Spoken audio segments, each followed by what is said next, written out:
नमस्कार, आप देख रहे हैं द न्यूज। आपके साथ मैं सृष्टि मिश्रा। आम आदमी पार्टी के राज्यसभा सांसद जो कि निलंबित थे राज्यसभा से, राघव चड्ढा को सुप्रीम कोर्ट ने फटकार लगाई है। बड़ी खबर इस वक्त की। देखिए, 5 सांसदों के फर्जी दस्तखत में फंसे राघव चड्ढा को सुप्रीम कोर्ट ने कहा कि बिना शर्त जाइए और माफी मांग लीजिए राज्यसभा के चेयरपर्सन से, यानी कि जगदीप धनखड़ जी से।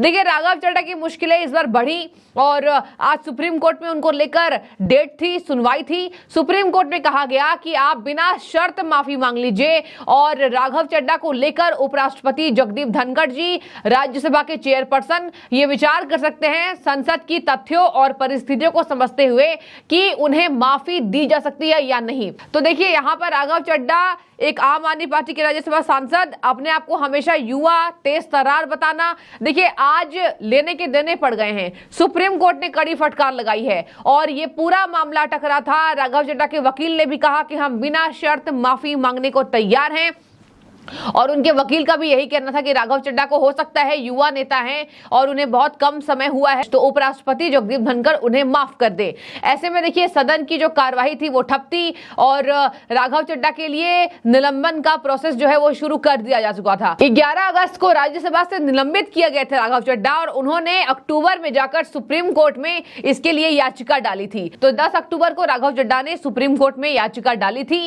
कि मुझे राज्यसभा से निलंबित होना ये गलत है, मुझे वापस दाखिला मिले। और देखिए, 16 अक्टूबर को पहली बार सुप्रीम कोर्ट ने इस मामले में सुनवाई की थी, जहां पर राज्यसभा सचिवालय को जवाब दाखिल करने के लिए कह दिया गया था।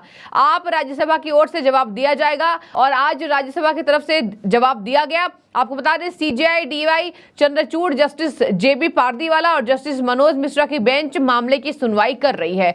तो ये सुनवाई हुई है और सीजेआई यानी कि चंद्रचूड़ ने यहां सुप्रीम कोर्ट में फटकार लगाई कि आप जाइए और माफी मांग लीजिए, माफी मांगने से बेहतर होगा। ये पूरा मामला दिल्ली सर्विस बिल को लेकर था। दिल्ली सर्विस बिल में जो आम आदमी पार्टी का ड्रामा रहा, आपने देखा होगा जिस तरीके से आम आदमी पार्टी ने इसको कतई नामंजूरी दिलाने के लिए एड़ी चोटी का जोर लगाया। राघव चड्ढा युवा नेता है और देखिए, आज लेने के देने इस बात से पड़ गए कि यही राघव चड्ढा हैं जो ये कहते थे कि मैं युवा सांसद हूं, इसलिए मुझसे लोग डर गए हैं। अमित शाह को निशाना बनाया, प्रधानमंत्री को निशाना बनाया। तो आज देखिए, घमंड इनका चूर चूर होता दिखाई दे रहा है। बोल दिया सुप्रीम कोर्ट में, हो सकता है युवा है तो गलती कर गए। और यही युवा जोश लेकर राघव चड्ढा ने कहा था कि यहाँ पर मैं जो हूँ आम आदमी पार्टी का राज्यसभा सांसद हूँ और मैं पढ़ा लिखा हूँ। ये पूरी पार्टी जो है हमेशा ही अपने आप को पढ़ा लिखा बताती, तो आज लेने के देने पड़ गए हैं। आगे मैं आपको बता दूं, जगदीप धनखड़ से आप उनके दफ्तर, उनके घर या जहां भी सुविधा हो उनसे जाके माफी मांग सकते हैं,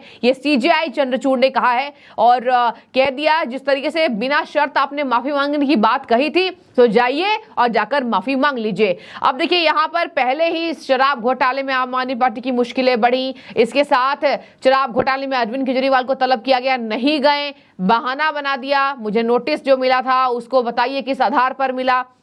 और इसके साथ देखिए, शीर्ष अदालत ने राघव चड्ढा को एक कड़ी फटकार लगाते हुए कहा कि कथित तौर पर सदन में जो हुआ है, आपने जो व्यवधान फैलाया है, पहले तो देखिए सुप्रीम कोर्ट ने कहा कि ये गंभीर मामला है, क्या पूरे संसद के सत्र के लिए राघव चड्ढा निलंबित रहेंगे? तो ये निलंबन अगर बढ़ेगा तो ये गलत हो जाएगा और सुप्रीम कोर्ट ने ये अपनी बात रखी थी, जिसके बाद लगातार वकीलों के द्वारा दलील पेश की गई।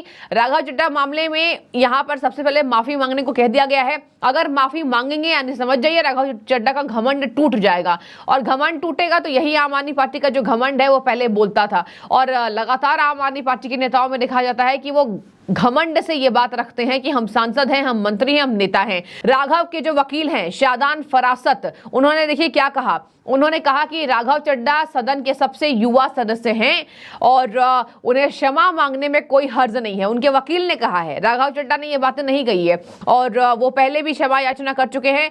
सॉलिसिटर जनरल तुषार मेहता ने कहा कि राघव शीघ्रातिशीघ्र ये सब कर ले, मतलब जल्द से जल्द। सॉलिसिटर जनरल ने कहा कि राघव चड्ढा ये कर लें और वही उनके वकील ने कहा, राघव के वकील ने, कि राघव के निलंबन का प्रस्ताव पूरे सदन ने पारित किया था, लेकिन सभापति अपने स्तर पर इसे रद्द कर सकते हैं। जाहिर सी बात है, सभापति के पास वो पावर होती है और यहाँ सभापति जगदीप धनखड़ जी हैं। इसके साथ मैं आपको बता दूं, जिस तरीके से यहां पर आम आदमी पार्टी का जो रुख हो वो देखने लायक होगा। सीजेआई ने कहा कि सभापति इस पर सहानुभूति आप पर रख सकते हैं क्योंकि आप युवा नेता हैं।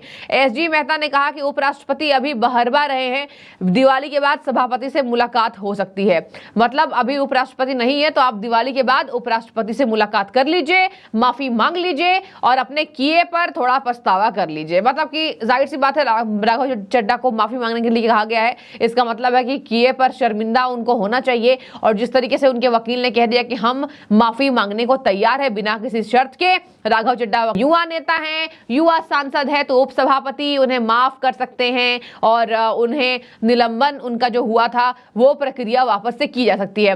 राघव चड्ढा बार बार कहा कि मेरा जो निलंबन है वो गलत आधार पर है। अब देखिए, सुप्रीम कोर्ट का ये बोलना कि जाके माफी मांगनी है, अगर गलत आधार पर होता तो सुप्रीम कोर्ट ने उनके निलंबन पर सवाल उठाया होता कि आखिर यह निलंबन क्यों हुआ। लेकिन देखिए, सुप्रीम कोर्ट ने भी ये बातें नहीं कही। सुप्रीम कोर्ट ने कहा हाँ गलती हुई है, माफी मांग लीजिए। और देखिए, इसी तरीके से यहाँ पर राघव चड्ढा के लिए कहा जा रहा है कि जिसके वो सदस्य हैं, पहले वो तो अध्यक्ष से माफी मांगने के लिए समय मांगेंगे, इसके बाद ताकि वो अपना बिना किसी शर्त रखे शीघ्र से शीघ्र माफी मांग ले उपसभापति जगदीप धनखड़ से। कोर्ट का कहना है कि सदन के तथ्य और परिस्थितियों को समझकर उपराष्ट्रपति जगदीप धनखड़ यहाँ पर माफी दे सकते हैं। तो देखिए, सभापति यहाँ पर राज्यसभा के यहाँ उनको माफी दे सकते हैं। अब सब बातें उनके ऊपर टिकी हुई है। और इसी तरीके से बात की जाए तो राघव चड्ढा के साथ साथ पूरे आम आदमी पार्टी की मुश्किलें बढ़ी हुई हैं। राघव चड्ढा 17 से निलंबित, आम आदमी पार्टी के कद्दावर नेता जेल में। और बात करें मनीष सिसोदिया को जमानत नहीं मिली, छठी बार सुप्रीम कोर्ट से याचिका खारिज कर दी गई और अब ट्रायल दिया गया है ईडी को कि 8 महीने में आप ट्रायल पूरा कर लीजिए। इधर आ जाइए, अरविंद केजरीवाल की बात करें तो कल मध्य प्रदेश के सिंगरौली में मौजूद थे। कह रहे हैं कि अंदर जाऊं चाहे बाहर मुझे फर्क नहीं पड़ता है, क्या पता मैं चुनावी रिजल्ट्स के दिन जेल में हूं या फिर बाहर हूं, लेकिन आप बोलिएगा कि हाँ अरविंद केजरीवाल आया था और वोट जनता ने उन्हें दिया है। अरविंद केजरीवाल ने कहा कि दिल्ली में चिल्ला चिल्ला कर कह रहे हैं कि मुझे अंदर रखेंगे, ये करेंगे, जेल में डालेंगे, मुझे डर नहीं लगता। दिल्ली का मॉडल हर जगह फैला हुआ है कि दिल्ली में विकास हुआ। ये अरविंद केजरीवाल हैं जो शराब घोटाले में एक भी जवाब अब तक उन्होंने नहीं दिया है, इसलिए ईडी ने उन्हें बुलाया है। ईडी को ये पता है और ईडी ये बार बार कह रही है किंगपिन शराब घोटाले में अरविंद केजरीवाल हैं, उनके घर पर ही शराब नीति बनाई गई थी। तमाम बातें जो गवाह पेश किए गए उनके मद्देनजर ये पूरे आम आदमी पार्टी की मुश्किलें बढ़ी हुई है। और इधर राघव चड्ढा को यह कहना कि जाइए बिना शर्त माफी मांग लीजिए और आप बेहतर होगा कि आप जल्द से जल्द माफी मांग ले। आप चेयरमैन से अपॉइंटमेंट लेकर पहले उनसे मिले, उसके बाद उनकी सुविधा के मुताबिक आप उनके घर, दफ्तर या सदन में माफी मांग ले, क्योंकि ये सदन और उपराष्ट्रपति जगदीप धनखड़ की गरिमा का मामला है। तो राज्यसभा सभापति जगदीप धनखड़, उपराष्ट्रपति जगदीप धनखड़ का ये गरिमा की मामला है। तो आप जाइए और जल्द से जल्द माफी मांग लीजिए अपॉइंटमेंट लेकर। तो सुप्रीम कोर्ट से राघव चड्ढा को कड़ी फटकार लगी है। देखने वाली बात होगी कब इन्हें डेट मिलती है और कब माफी मांगते राघव चड्ढा दिखाई देते हैं। बने रहिए, जो भी आपकी राय हो जरूर रखें।